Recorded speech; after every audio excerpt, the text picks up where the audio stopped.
ቱርካዊ ህፃን ልጅ ነች። በመስኮት ወጣ በቃ ያው በረዶ ማየት ፈልጋለች። እንግዲህ እንደማንኛውም እንትን እንደ አላህ ያ ረቢ በረዶ ጣልልንና እንየው እያለች ረጅም ሰዓት ዱዓ ስታደርግ ነበር። ከዚያ ገብታ ወደ ጨዋታ ቀጥላ ነበርና በረዶ ደግሞ ወዲያው ዘነበና ሲዘንብ እናቷም ጭምር ዱዓሽ ተመለሰ እያሉ ወደ ውጭ እንደገና ተመልሰው በደስታ ደግሞ አላህን ሱብሓነሁ ወተዓላ ስታመሰግን ተሽኩር ስትል በቱርክኛ ትሰማለች እና እችን ህፃን ደግሞ እንጋብዛቸዋለን። እኛንም ዱዓ ላይቭ አሚን አሚን። ዛሬ አሁን olur bize kar yağdırtır. Allah ne olur bize kar yağdırtır. Ne olur.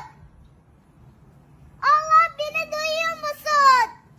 Euzubillahimineşşeytanirracim. Bismillah ekber. Allahu ekber.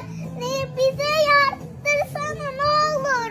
Kar olsun bugün ya da yarın. Allah'ım ne olur bize kar yağdırtır. Allah'ım ne olur.